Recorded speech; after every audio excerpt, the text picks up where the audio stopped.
Então, amamentar parece fácil, intuitivo, simples, mas não é. Na realidade, é bem difícil, a gente só sabe quando a gente está ali amamentando. E é sobre isso que a gente vai falar hoje, aqui no podcast da Sociedade Goiana de Pediatria, Criança em Foco. Hoje são as mães em foco, né? Então, estou aqui com essa equipe de pediatras, vou pedir para que elas se apresentem, do Departamento de Aleitamento da Sociedade Goiana de Pediatria e também da Sociedade Brasileira de Pediatria, a doutora Loreta Campos.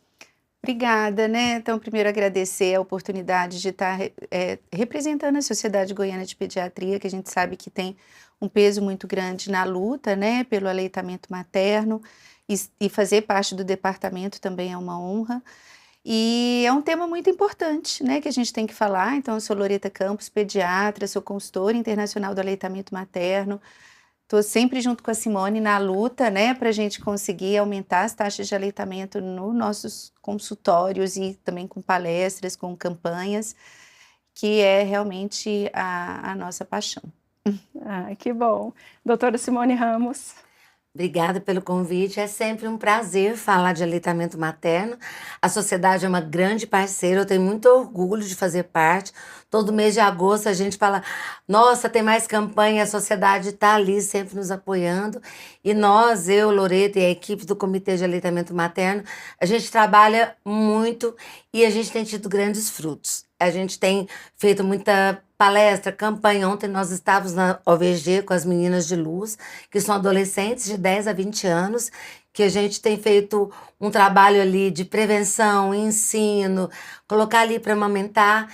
E a gente sabe que, assim, eu sou consultora como a Loreta de aleitamento materno, já tenho um tempo nessa jornada. Amamentar, colocar a criança no colo, precisa muito, muito de conhecimento, de técnica, de amor, de um profissional que possa escutar essa mãe, que possa colocá-la no colo e falar, vamos lá, eu tô aqui com você nessa luta. Isso mesmo, e de sensibilidade, né, de dedicação, de parar ali, de conscientização, né, e muito apoio, porque a gente estuda, mesmo a gente que é pediatra, quando a gente foi mãe, né, você estuda, você pensa de um jeito, você sonha de um jeito, e chega na hora de amamentar, são tantos, além do furacão hormonal que a gente está passando, né, são tantas dificuldades até a gente experimentar aquela delícia que é a amamentação, né. Então, hoje nós vamos falar sobre isso e eu queria começar sabendo um pouco da experiência de vocês como mãe, antes da gente falar como pediatra. E aí, como que foi? O que vocês se lembram? O que você se lembra, Loreta, quando a gente fala em amamentação da sua maternidade? Quando eu fui mãe, eu estava na época na oncologia pediátrica, né? Então, eu estava sem estar na pediatria geral há um tempo e eu tinha certeza que eu sabia amamentar. Mas, na verdade, eu não sabia absolutamente nada, nem como pediatra mesmo. Depois que eu saí da oncologia e fui estudar e me aperfeiçoar nisso, que eu vi o quão desinformada eu era. E eu tive fissuras, né? Então, foi uma amamentação com dor. Mas o que mais hoje me dói e que eu falo, nossa, eu podia tanto ter feito diferente, porque eu era assim uma coisa muito obcecada com rotina. Então, eu tinha que amamentar de 3 em 3 horas. E meus nenéns, Ana Luísa, tadinha, ela chorou de fome, porque eu não dava o peito para ela, porque eu sou muito metódica e eu queria que fosse 3 horas. E hoje eu vejo que essa demanda do bebê, que a cada 2, 3 horas do início da mamada, está dentro do normal e que eu não segui isso. Isso fez com que ela ganhasse pouco peso, fez com que eu entrasse com uma fórmula muito mais precoce. Então, teve muitas variáveis que, por eu não desinformação mesmo, eu poderia ter levado o aleitamento muito mais a longo tempo. Eu amamentei a Ana Luísa até 5 meses e o Lorenzo só até 3, porque entrou a fórmula muito precoce. Mas eu vejo que foi por desinformação. É engraçado isso, né? Que tem muita gente que acha que tem que esperar esse tempo, né? E aí acaba pulando um pouco o livre demanda ali, Sim. né? Às vezes eu oriento as pacientes no hospital, falo que para não deixar passar desse tempo e elas não entendem assim que no começo às vezes a gente quer um pouco mais curto até ver se o peso firmou, né? A gente não quer deixar dormir à vontade. Nesses primeiros dias até ver se o peso está estabelecido, né? E aí acontece essa confusão e principalmente quando tem gente que marca, né? Marca no relógio. Eu era dessas. Marca no relógio para saber o horário. Às vezes pergunta, a pessoa pega um papel, ou agora é o celular, né? Pega o celular e mostra lá, tem até aplicativo, né? E você, Simone? Eu falo que assim, né? Eu fui mãe na residência, né? Então, assim, eu queria muito que tudo desse certo. Só que eu entrei no R1 grávida, eu dei a luz no meu R1, e como eu tava, a Luísa tinha refluxo, e a gente não sabia refluxo e alergia, vomitava muito, chorava, mas eu amamentei na residência, dando plantão dia sim, dia não, até 10 meses. Eu falo assim, eu ficava na primeira parte do plantão, eu saía do plantão 1 hora, ia em casa, amamentava 1, voltava às 5 para prescrever, amamentava. E assim, eu olho isso e falo, porque eu queria muito, e a gente não sabia da importância. Mas eu tive uma equipe, eu falo que eu devo muito a meus chefes de residência, porque eu fiz residência na HGG, eu tive como chefe a doutora Irene, que era uma defensora ferrenha do aleitamento materno, doutor Gastão, doutor Maurício Cardoso, foram pessoas. E assim, a gente não sabia o que era ouro e a gente já colocava o bebê no peito naquela época. Porque a gente teve chefes muito bons. Então, eu falei assim que eles me ensinaram muito, mesmo a gente não saber como a gente sabe hoje aleitamento. E ao contrário da Loreta, eu dava o peito quando dava, porque eu precisava ir para a residência. E hoje eu já vejo o seguinte, é muito conhecimento, mas elas estão passando o mesmo perrengue. Por quê? Elas estão com aplicativo de fralda, de choro, de janela do sono, que às vezes elas sabem mais do que eu. Elas falam porque ele está na janela do sono agora de tanto tempo, de aleitamento. Então, são vários aplicativos. Eu olho e falo, seja feliz, deixa ele mamar, curte o momento. Se ele dormir 2 horas bem, se dormir 3 também tá bem. Porque, assim, é muita cobrança, muita informação e muita... Como é que eu posso te dizer? Solidão no aleitamento. Então, a mãe, ela tá muito só... Agora, é interessante porque, assim, uma coisa que é importante a gente falar, que o aleitamento, ele não é algo inato. A gente precisa aprender. Ele tem uma parte instintiva, que é aquela de colocar na hora do parto, né, Loreta? Mas não é assim, a gente tem que saber informação sobre o aleitamento. E essa gestante... por mais que tenha muitas informações, ela se preocupa muito com o parto. Na gestação inteira é muito com o parto. E esquece absurdamente desse puerpério, desse pós-parto. E a gente vê que a carga fica muito pesada nesse momento, né? Porque a gente sabe dos desafios, que é muito difícil aquela mulher que passa por um aleitamento muito liso, sem nenhum problema, né? Difícil, Então, a gente precisa trazer isso, né? A importância da informação, a importância da consulta pré-natal pediátrica, a importância da gente avaliar essa mama na gestação, ver se essa mãe vai ter dificuldades ou não, já trazer essas possíveis dificuldades para essa mulher, né? Isso que você está falando me lembra uma frase que eu escutei esses dias, que a gestante ela passa 9 meses com o obstetra, preocupada com o parto, com a foto, com a fisioterapia, sendo que ela vai passar depois quase 20 anos com o pediatra, mas ela não faz a consulta com o pediatra no pré-natal. E aí ela vai com aquela coisa do parto normal, do parto humanizado, e ela não sabe. A Loreta faz isso, eu faço isso. O quanto é difícil os primeiros dias de pós-parto. É muito difícil. Não, e outra coisa, além da consulta pré-natal pediátrica, aquela primeira consulta ali, com uns 4 dias, 3, 4 dias, né? Que é o momento da pojadura, e aí é muito extremamente difícil, porque é um sofrimento desde que nasce, mas é muito idealizado, né? A amamentação é muito idealizada, e na verdade, quando começa a realidade, é muito diferente, e uma cobrança muito grande, porque se o bebê chora, tá com fome. É só fome, né? E aí ninguém tá preocupado com a mãe, ninguém pergunta para a mãe, você tá bem? Você se alimentou? a mãe, eu falo que a mãe vira um peito ambulante, porque é assim, põe no peito, tá chorando. E a mãe tomou água, né, tá se alimentando bem, você conseguiu revezar com alguém para você dormir um pouco e descansar, né? E tudo isso influencia muito na amamentação, depende completamente. Eu lembro de uma cena, disso. A minha mãe é mais velha, né? E quando eu tive o Lorenzo, eu lembro direitinho dessa cena, assim, de eu amamentando o Lorenzo. Aí veio ela, bonitinha, com um copinho na mão. Gente, eu caí num choro. Aí ela, que é isso, minha filha? Obrigada pela água, mamãe, obrigada. Aí ela falou, nossa, minha filha. Eu falei, você não tá entendendo tanto que foi importante essa água. E a gente fala muito isso, né? O que você falou sobre a mãe, né? Que às vezes, quando a mãe chega para você, e isso acontece muito, a gente tem escutado isso com muita frequência. Ele não quis mais mamar. Às vezes ela tá cansada, Exausta. Não está conseguindo amamentar mais, aquele cortisol lá em cima, que ele tá dando choque o colo. E ela fala, ele não quis mais. Mas, doutor, eu fiz de tudo, ele não quis mais. Mas quem será que falou assim, você quer que eu fique com ele no colo para você tomar um banho? Ontem já a gente estava falando sobre isso, estava conversando lá no OVG, a mãe falando que põe o menino na cama e via ele pelo espelho do guarda-roupa enquanto ela tomava banho. Aí a gente falou, você não pode deixar na cama, porque ele pode cair. Ela falou, não, mas aí é porque eu vejo ele no espelho. Mas agora você pensa, se ela sai molhada porque ele cai, é o escorregão dela, a queda dele, porque ela fica vigiando ele ali, sozinha, no espelho. Não tem ninguém. Não, e pensa assim, se ela precisa disso para tomar um banho, imagina para todas as outras atividades. Tomar banho é o mínimo, né? Tomar banho, escovar os dentes, ir ao banheiro. A gente que já teve sabe, né? Acho que antes da gente ter o primeiro filho, a gente não imagina o jeito que as horas passam.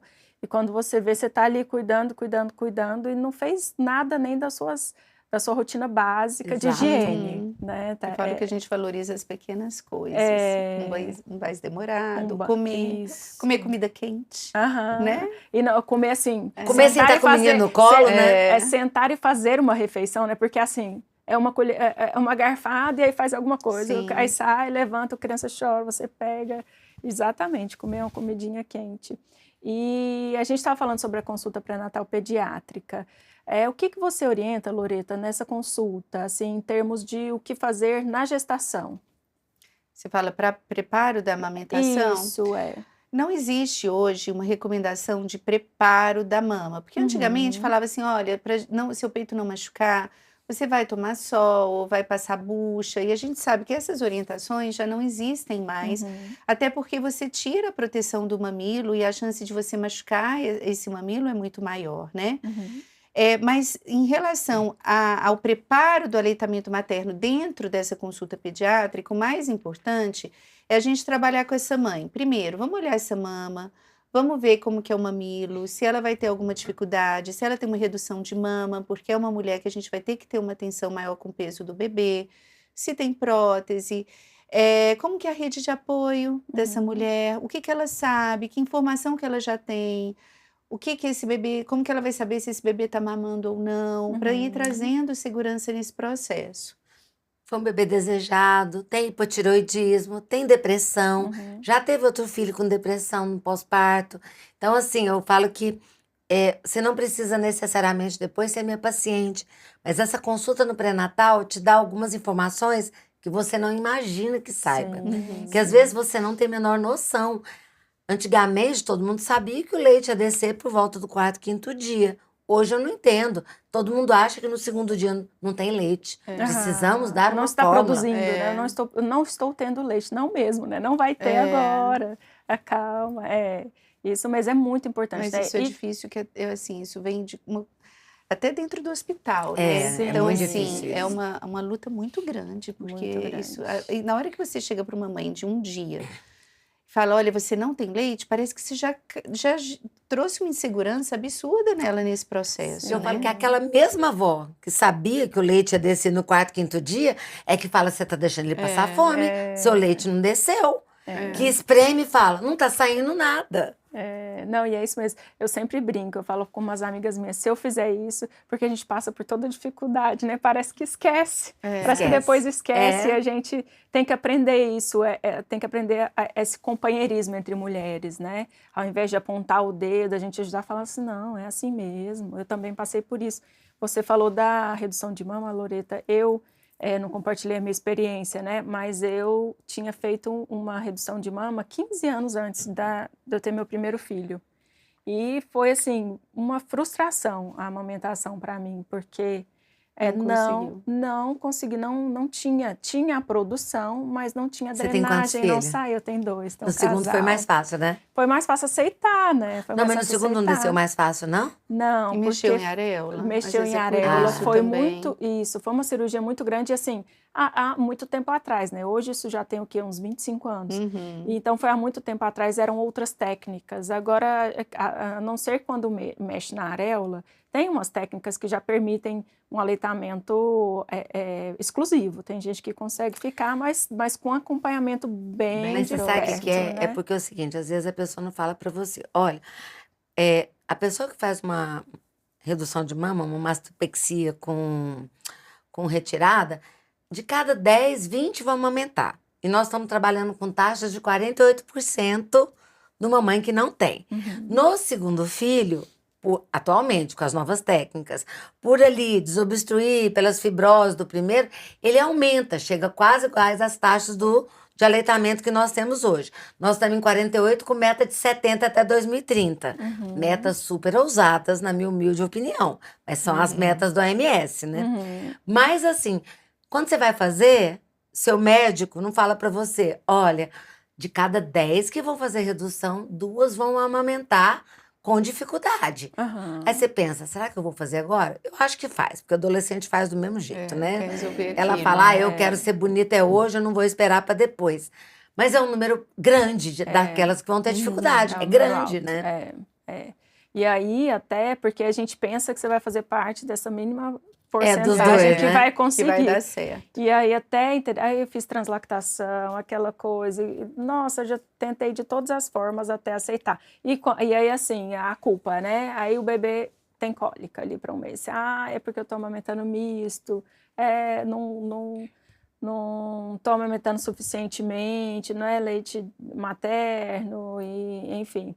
Mas foi uma labuta até eu conseguir aceitar que realmente tinha que ficar em aleitamento misto. Pelo menos eu aceitei desde o início a fórmula, né? Porque a fórmula tem suas indicações, né? Sabe o que acontece também? Eu falo isso muito assim. Existe também a questão da romantização e tudo, mas existe uma coisa também que tá por aí e fala assim, mas eu vou ser menos mãe se eu não der o peito? Não, você não vai ser menos mãe porque você não der o peito. Porém, a gente tem que saber as vantagens do aleitamento materno. Então, você tem uma redução, eu vou falar para você, vai ser preciso complementar, mas vamos tentar o aleitamento até onde der, porque esse leite materno vai ser importante para outras coisas. Porque também quando você fala assim, não, você der a forma, você é mãe igual. Ok, mas você já falou que se você continuar tentando com as duas coisas, vai ser melhor ainda? Entendeu? Porque essa questão, assim, às vezes se planta muita ideia de que o aleitamento de sucesso é apenas o exclusivo. E se a gente consegue estar do lado dessa mãe, que seja o aleitamento misto, mas tenha pelo menos até 6 meses, uma quantidade que seja de leite materno, isso já vai fazer diferença para esse bebê, né? Sim. E para a mãe, né? E para a mãe, porque o aleitamento não traz vantagem só para o bebê, né? Sim. Traz muita vantagem para a mãe. E aí, como não consegui essa drenagem, assim, eu tive uma mastite, porque eu tive a apojadora, claro, né? Hormonal, e não saía mesmo, então foi realmente. E aí depois que passou essa fase, o corpo da gente entende que não tem que produzir, não tá drenando, né? Tô escoando isso, então não tem que produzir tanto, diminuiu a produção e eu fiquei amamentando misto ali até onde eu pude, né? Que acho que foi em torno de 4, 5 meses. Mas foi bom até, foi bom, né? eu achei que foi melhor do que, assim, quando deu um mês, E como você disse, né? Qualquer tanto, como a doutora Simone disse também, qualquer tanto é melhor do que nada, que esse bebê recebe, né? É igual mãe que ordenha, né? Tem muita gente que fala assim, eu só consegui 2 meses, 3 meses. Tem uma paciente minha que ela ordenhou até o 5º mês. Eu falava, olha, você foi meu sucesso. Porque assim, Eu tive Cansa. paciente que foi até 9 meses. Olha aí, porque às vezes não Nossa, conseguia o mesmo. bebê sugando e ordenhava e É. ofertava. Dava na mamadeira. Não, eu não quero. Essa paciente minha falou assim: eu não quero dar o peito, mas eu entendo da importância do leite materno. Então eu vou ficar feliz se eu der o leite materno na mamadeira. Falei, então a gente vai seguir até quando você conseguir, porque ela conseguiu até 9 meses. E é um E tinha aleitamento, disciplina. e eu falo isso, é um E ela tinha aleitamento muito materno leite. exclusivo, né? A mãe que É ordenha. exclusivo, É só não tá no peito, mas tem o leite exato, não tá materno, mamando. né? Isso é muito importante de falar, né? Quando elas têm uma produção boa e às vezes não tem uma mama favorável, ou o Uhum. bebê, né? Porque tem mamas e mamas, tem bebês e bebês que Não, sugam igual, por de forma exemplo, de né? outra. Chega lá com um peito lindo, você fala, nossa, que peito lindo. Aí ela fala assim, eu tenho uma prótese, quantos ml? 300. Você fala, tem hipoplasia mamária, tem pouca glândula aí, vai dar trabalho. É. Aí você fala, olha, seu bebê vai mamar mais, porque ele precisa de mais vezes, porque tinha uma mama pequena. Uhum. Ah, é leite fraco? Não, ele tem que mamar mais vezes. Uhum. E você vai. Quando você orienta ela isso, ela entende, senão ela acha que o dela tá com mais fome do que o dos outros. Uhum. Porque hoje a pressão por dormir a noite toda, aquela mamadeira dos sonhos que me irrita profundamente, de uma maneira assim. Terrível, ela me deixa extremamente. O meu cortisol aumenta com a mamadeira dos sonhos. Então, eu falo assim, gente, o bebê precisa mamar à noite nos primeiros meses. Você der a mamadeira dos sonhos, ele não vai. Você não vai produzir prolactina e ter o leite a noite toda. Ah, não, mas a enfermeira disse que é ótimo, que ele vai dormir a noite toda. Falei, você dorme a noite toda? Não. Por que ele é obrigado a dormir a noite toda? Nascer sabendo dormir a noite toda, Ah, né? né?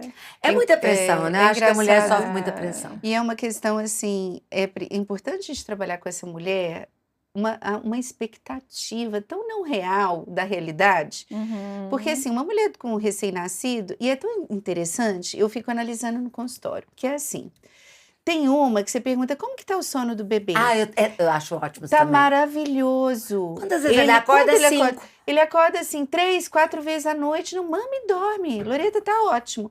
Aí vem uma outra e fala assim, Exatamente. como que tá o sono do bebê? Nossa, Péssimo. tá péssimo. Ele acorda uma vez na madrugada pra mamar.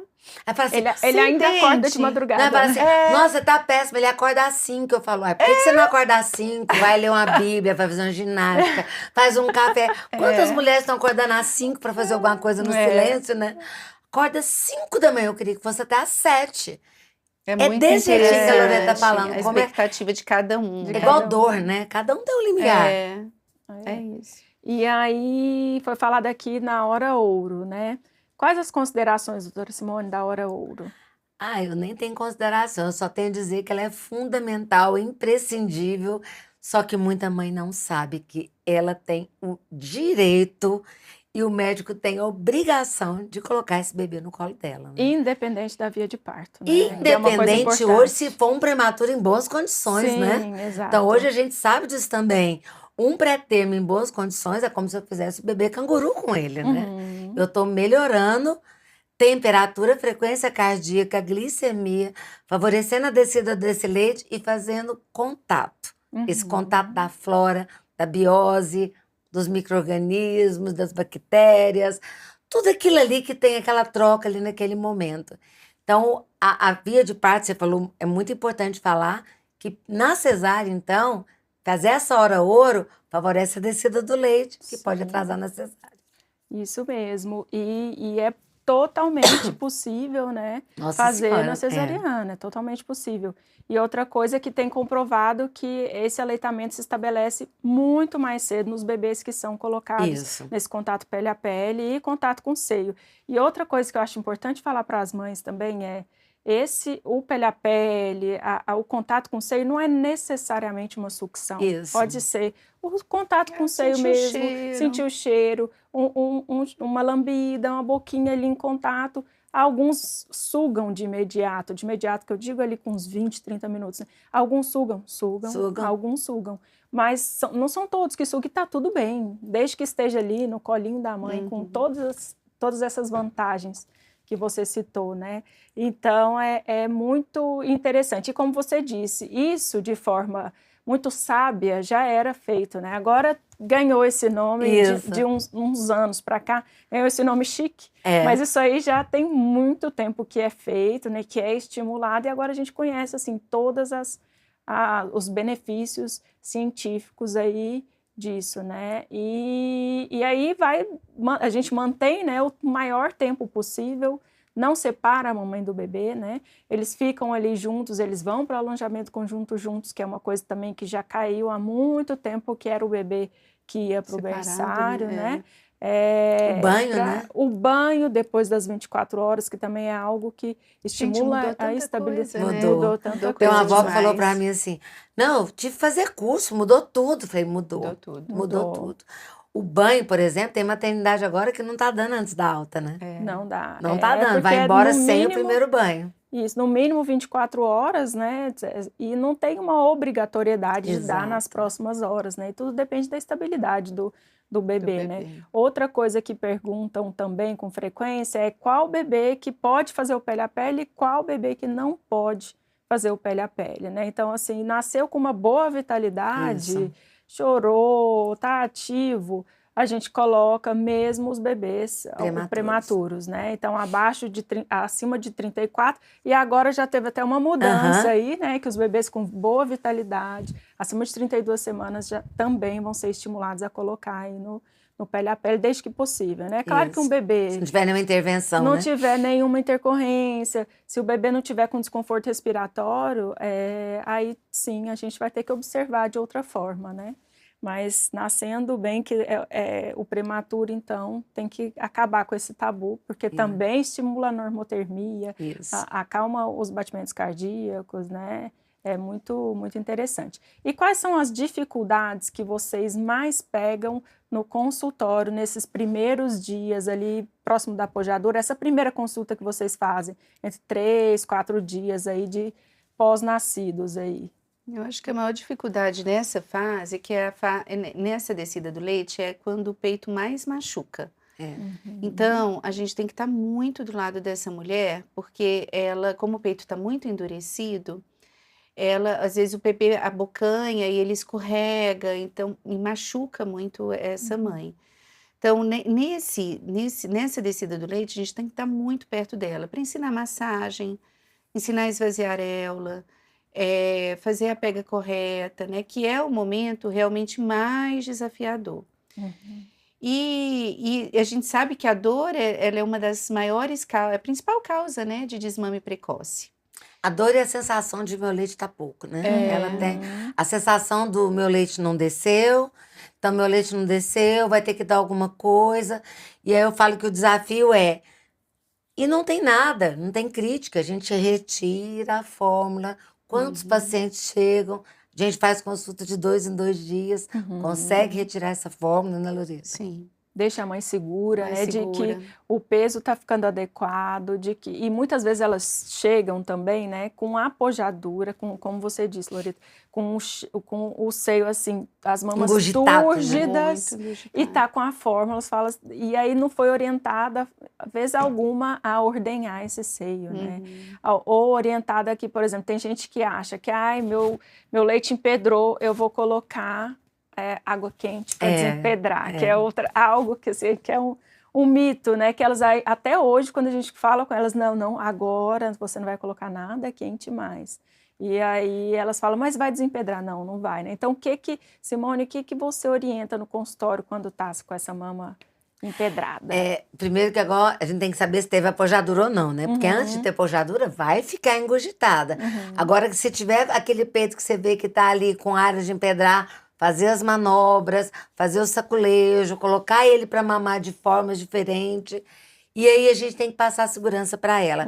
Inclusive doação de leite, que elas não têm feito mais. Que elas não sabem mais doar leite. Naquele período da pojadura, que o leite desceu. Então, ter uma boa, pegar o bebê, primeiro preparar a mama, colocar aquele bebê para sugar. Muitas vezes o bebê fica ali, que não está errado, sucção não nutritiva, mas apertando o bico dela. Mordendo, Isso. né? E ela tem medo de tirar, porque ela tem medo de doer. Aí ela deixa ele ali mastigando e chega com fissura no consultório, né? E não está esvaziando a mama de forma eficiente e o bebê não está recebendo. E ela fala assim, ele mama o tempo inteiro, ele não sai do peito. Exatamente. Né? E não tá É um exatamente desafio, né? Eu fico assim, eu fico pesarosa, que a gente olha e fala, meu Deus, parece que a gente aprende tanto. e não tá dando muito certo ainda para elas, né? E aí é muito importante a gente ensinar essa mãe a interpretar, porque ela Sinais não de sabe saciedade também, a né? sucção eficaz. É Uhum. muito importante explicar para ela ali na hora do consultório, olha, aqui ele está chupetando o peito, aqui ele está engolindo Escuta o ele engolir, eu peito, falo, escuta ele engolir. né? Olha o movimento da Olha o boquinha. É, o movimento, queixo vai né? lá Olha embaixo, uma lá. sucção longa, A né? gente vê na região do pescoço Vê também a tudo. Aí ela vai deglutição, né? aprendendo, porque ela não sabe. Ela coloca e ela fecha o olho e fica, né? E o marido fica ali, sem saber o que faz. E a correção do posicionamento também, que é extremamente importante, né? Que tem mãe que você vê que o bebê tá assim, Ó, tá largado, É. tá ali com a barriguinha virada para cima, tá todo torto, né? E principalmente no primeiro filho, né? Até entender a importância desse posicionamento. é que é assim, ó, põe o bebê no peito. Não, ele acabou de mamar. Não, vamos colocar ele no peito. No consultório a gente sempre tem que falar isso.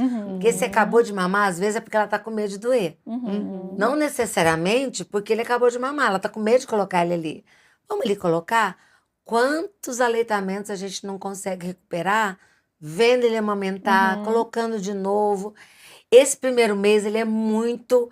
A gente tem que estar por perto. Eu falo que se a gente consegue vigiar ele no primeiro mês, é Flui muito mais. difícil uma mãe depois tem a crise Sim. do segundo mês, que diminui um pouco a produção, mas depois é muito difícil ela desmamar, né? É muito importante mesmo Mas esse o primeiro acompanhamento. mês realmente ele é muito crítico. E Eu acho que a Loreta, ela E a faz muito gente como eu, né, tem que Loreta? Vem do ficar- terceiro, quarto dia, eu vejo no muito. 10º, no No 20º. 15º, E aí vem a espera, aí acompanha a perda inicial de peso, Isso. depois você está recuperando, e Alguns essa que mamada recuperam mais também. tardio, né? E tá tudo bem, né? Se tá dentro da curva, mesmo assim, tá tudo bem. Mas a mãe precisa ouvir que tá tudo bem, né? Isso é outra coisa que é muito importante também, a mãe ouvir, tá tudo bem, você tá fazendo certo, porque às vezes a gente ouve só crítica em volta, né? Ah, tá dando peito demais, até peito demais, tem gente que fala, peito menos, peito mais, não tá deixando dormir, ou então tá deixando dormir demais, e isso tudo é bom a mãe saber que ela está fazendo certo, que eu acho que é algo que elas escutam pouco também, né? A gente ajuda, e no final fala, olha, você está fazendo certo, porque ela está se dedicando, né? Isso ela está fazendo certo. Então a gente corrige ali tecnicamente, mas em geral está correto, porque ela está se dedicando ali, né? Eu tive uma paciente que chegou na consulta pré-natal determinada a não amamentar. Ela não ia amamentar. Pensei, se ela veio, porque ela quer amamentar, né? Porque Aí ela, não vou, já vou te avisando, não vou amamentar, tá? Eu vim aqui porque eu sei que você é especialista em aleitamento, não vou amamentar. Falei, não, tá bom. Então vamos vendo, né? Tá com 1 ano e meio, não desmamou mamando até no peito, agora. não tem coragem de desmamar, não ia ter outro filho, agora já tá pensando.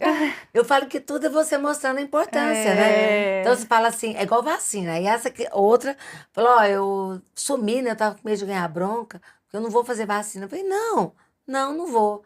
Falei, então tá bom. Comecei a falar da importância. Então, de 2 meses eu vou fazer, tá bom? Aí chegava no de 3 meses. A de 3 meses eu vou fazer. Eu falo que tudo, eu falo isso muito, você precisa escutar o paciente. Quando você escuta ele, depois você fala, ele te escuta também. Porque às vezes o método impositivo hoje ele não funciona não mais. funciona. Não funciona, e assim, que é outra coisa que eu ia entrar também, sobre as vontades maternas, né? E o apoio à mãe, né? Que é muito importante. Tanto ouvir essa mãe, é a sabedoria, né? Você ouve, como você disse, você ouve, recebe, e aí a gente expõe e acolhe da forma como é devida, né? E o apoio à mãe também, que é algo que é abordado na consulta pré-natal pediátrica e nas consultas de acompanhamento, né?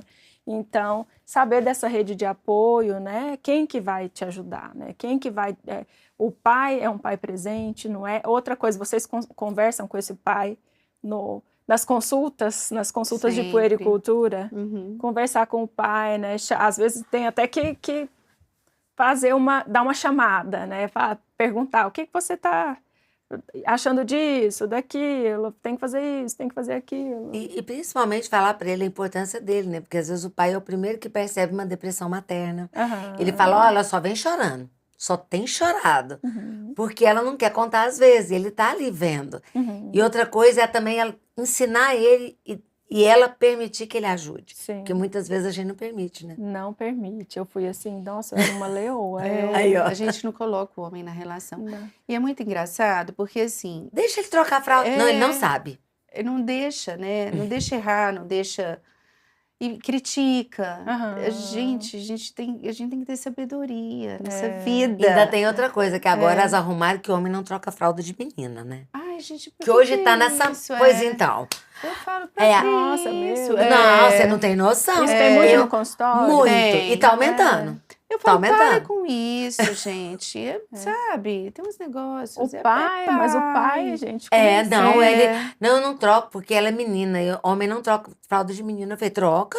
Se ela internar, quem vai trocar a fralda da menina? Claro que Sua mulher troca, passa gente. mal, tem que ir a algum lugar. Quem vai trocar? Ou então, ela foi ali fazer a unha. Eu não vou trocar. Eu falei, se fizer cocô, Isso. ela vai ficar suja? Eu falei, não. Não, eu faço muito na maternidade ensinar o pai. Isso. Quando ele tem uns pais que são bem jeitosos, São que os eles pais maravilhosos. têm uns pais muito bons, assim. Eu achei que nesse sentido vem Tá melhorando, né? É cada vez mais frequente, eu acho, os pais participativos. Mas tem alguns que não sabem e eles têm iniciativa, é justamente isso. A mãe não pede porque fica ali, às vezes acanhada, acha que não sabe e tudo. E aí eu pego e falo, vamos trocar, olha aqui, olha como é simples, né? Porque na verdade é simples, é um carinho ali, você tem que Não, e ter o um bebê cuidado. se sente amado, eu falo muito isso. É, O seu bebê, porque o vínculo da mãe com a criança já foi construído bem antes, né? Com a gestação, com a mudança do corpo, com o sentir mexer. Então a relação do homem realmente vai começar com o nascimento dessa criança. E a criança se sente muito amada O quando ela é vínculo, né? cuidada. sendo cuidada, Isso vai mesmo que criando seja vínculo. na rotina do dia a dia. Que é justamente Sim. a teoria do apego, né? Quando nasce, pegar no colo, depois dar banho, aquele banho de chuveiro do pai. Falo, esse apego ele tem que ser construído. Então você tem que deixar essa criança ter o apego desde o nascimento, porque depois, quando tiver 2, 3 anos de idade, você perdeu muito ali da relação. E a aí gente não é muito constrói responsável mais. por isso, né? Sim, eu falo que é igual quando a gente fala para uma criança, me ajuda aqui, né? É. Pega isso para mim. Quando é outra coisa no aleitamento também, o irmão mais velho, né? Que é algo abordado também na consulta pré-natal pediátrica e nas consultas subsequentes.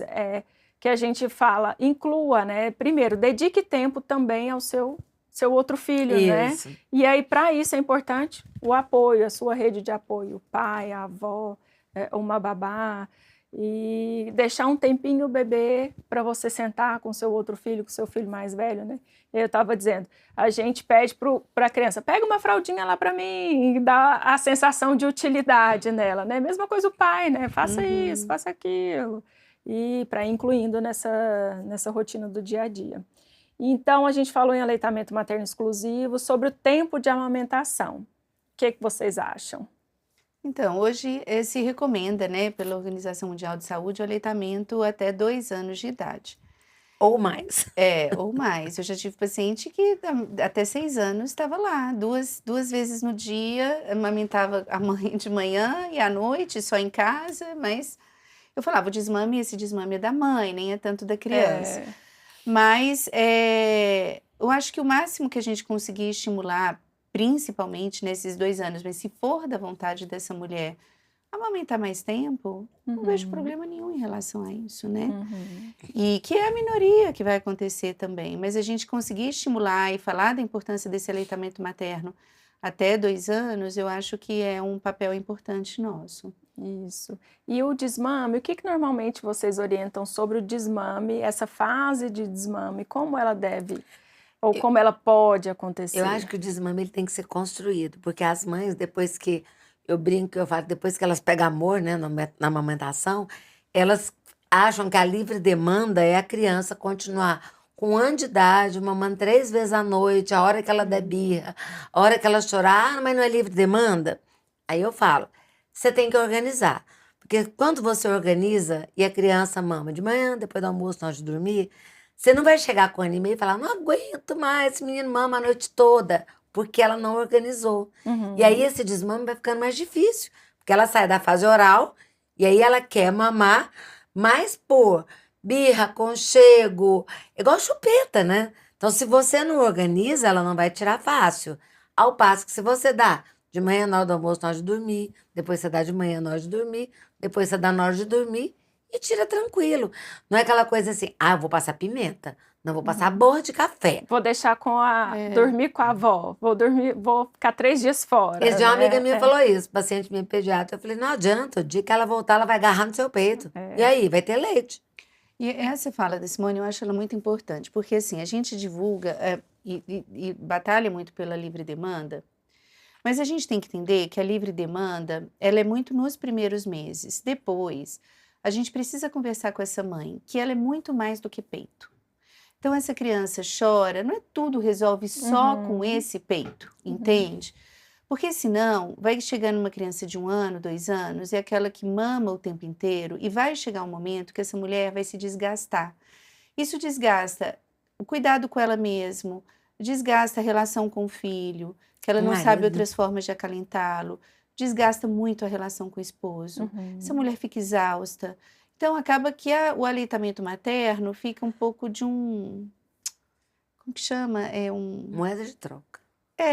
Sabe? Só eu posso fazer isso, sabe? E aí eu acho que a relação até com o filho, e aí eu percebo que essas crianças que não são reguladas em relação à questão da livre demanda ao longo do seu crescimento, são crianças que fazem mais birras, porque elas não sabem ser frustradas, né? Isso, não sabe lidar Então, com a tudo que frustração. chorou, vai lá e coloca. Então, eu converso isso muito com a mãe. Porque é uma criança, nossa, você tá muito birrento. Tem o peito toda hora nesse momento, você não sabe falar um não, né? Então, eu converso muito em relação a isso. Eu acho muito importante a gente, na hora que começar a introdução alimentar, claro, ainda vai ter muito peito, mas se essa criança chegando com 1 ano, 1 ano e pouco, a gente vai regulando. Eu quero desmamar, ele tá mamando 300 vezes no dia. Eu falei, então vamos passar para 3? Que era o que devia estar acontecendo. Então você não precisa, de repente tá com 300, quer desmamar. Não, vamos passar para 3? De manhã, depois do almoço, na hora de dormir. Para ela entender que não é, nessa idade, aleitamento materno livre demanda. Se ele estiver mamando 2 vezes por dia, tá ótimo. Sim. Né? E fica uma mãe abusada, né? Às vezes eu vejo umas difícil, mães... Fica cansativo. Fica cansativo. Eu falo quando elas ficam refém dos filhos, né? E aí, muitas vezes, o filho também cria uma dependência tão grande da mãe, prejudica em termos de frustração, que não consegue lidar, e de dependência também, de autonomia, né? Porque fica aquela relação ali... Isso é uma coisa que eu acho que o pediatra ele tem que começar a ter mais voz, falar sobre aleitamento materno e sono, né? A gente precisa falar sobre sono com essa mãe, porque ela tá virando refém de cursos que não têm dado certo, de técnicas, elas saem da maternidade comprando curso de sono. Então, ou aquele bebê só dorme mamando, ou ela quer seguir aquelas tabelinhas da janela ali à noite, e o pediatra ele precisa falar para ela, a gente não tem uma fórmula que seu bebê vai dormir a noite toda. E nem a gente precisa disso. O que a gente tem que estar é descansado. Ter um sono reparador. Colocar esse menino para dormir na hora certa no quarto dele. Sem só dorme mamando no peito, andando pela casa com ruído branco. A gente precisa gastar um tempo nessa consulta e falar sobre o bebê que só dorme mamando. E aquele bebê que dorme mamando na cama da mãe. E esse bebê que está ali com 1 ano... com um ruído branco, mamando no peito, na cama da mãe.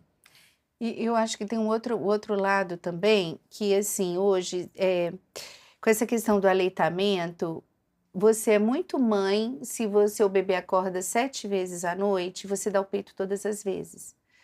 E eu acho isso muito complicado, porque assim, a gente normatizar essa mulher acordar 1000 vezes à noite não é um padrão de sono normal do bebê. O normal do bebê é o bebê acordar 1, 2 vezes na madrugada, né?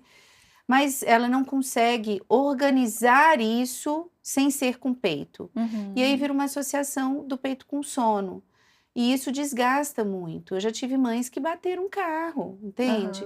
Eu falo, gente, isso não é saúde. Não é saúde para a sua física, não é saúde também com o seu bebê que acorda muitas vezes.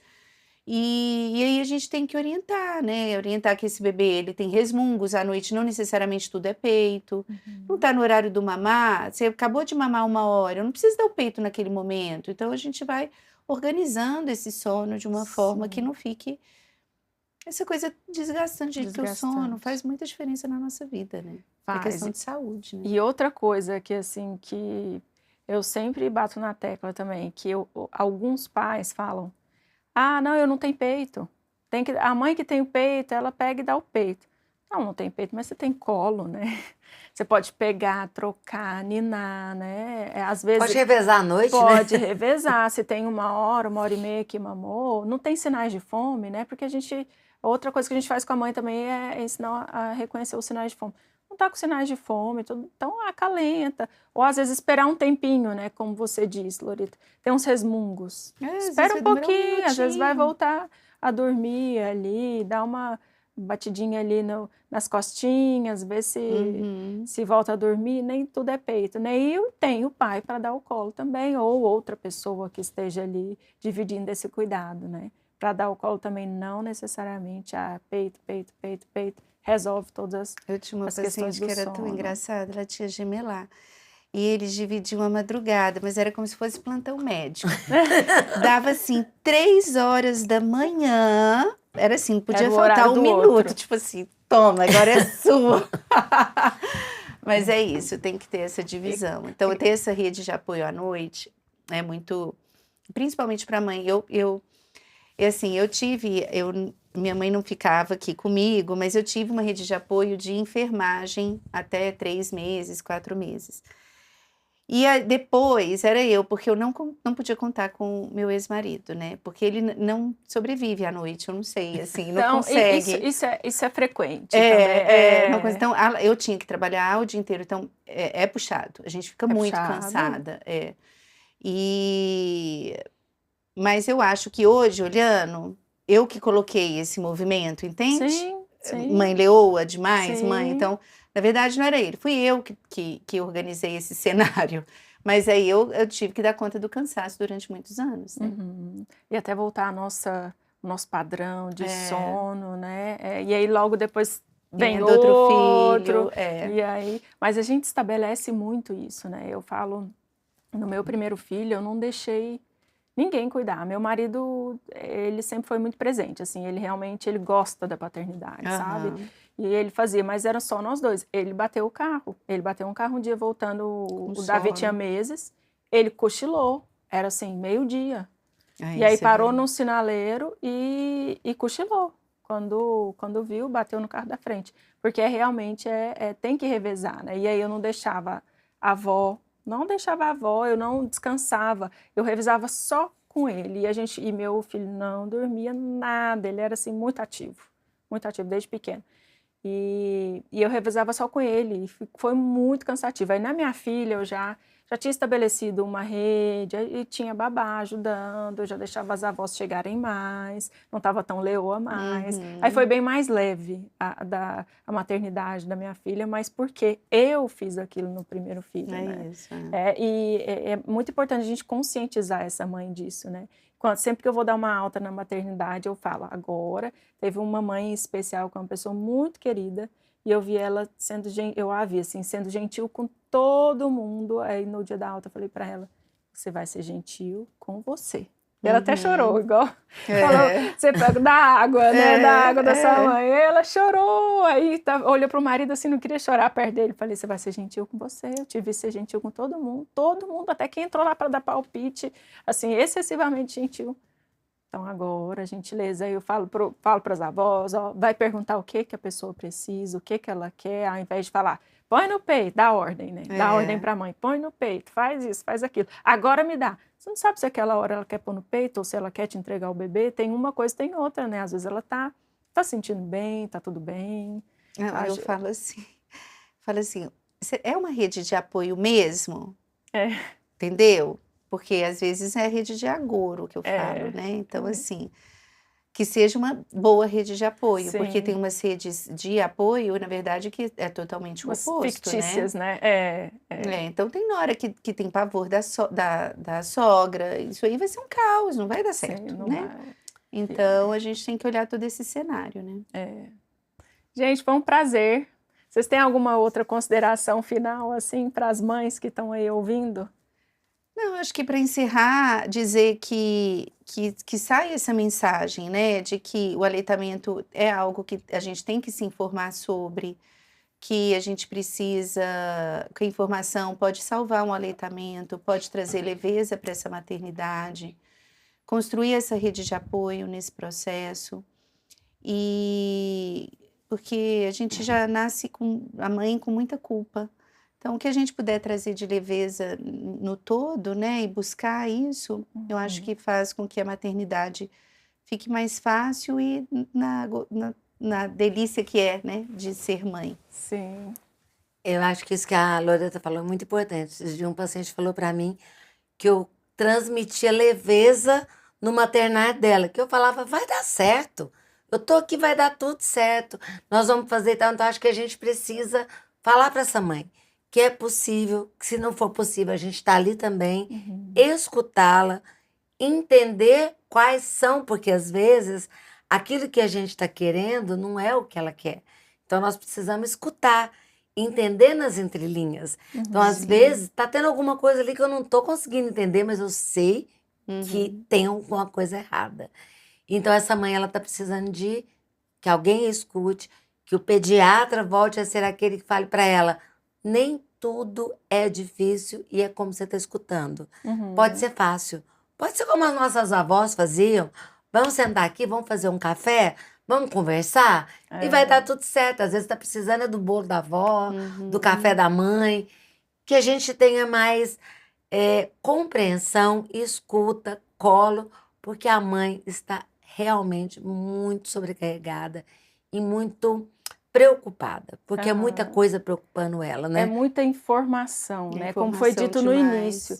Elas chegam com tanta informação no momento do parto, né? E aí depois essa sensibilidade de ouvir, de casar as duas coisas, né? Tanto a sensibilidade de ouvir a mãe, quanto as técnicas possíveis de serem utilizadas, né? Não, só um ou só outro não tem a eficiência. Como é que a coisa é, né? Que uma paciente minha essa semana fez tudo direitinho, guardou o bebê, tudo certinho. De repente ela fala assim, Simone, eu tô uma viagem semana que vem, vou passar por São Paulo. E o sarampo?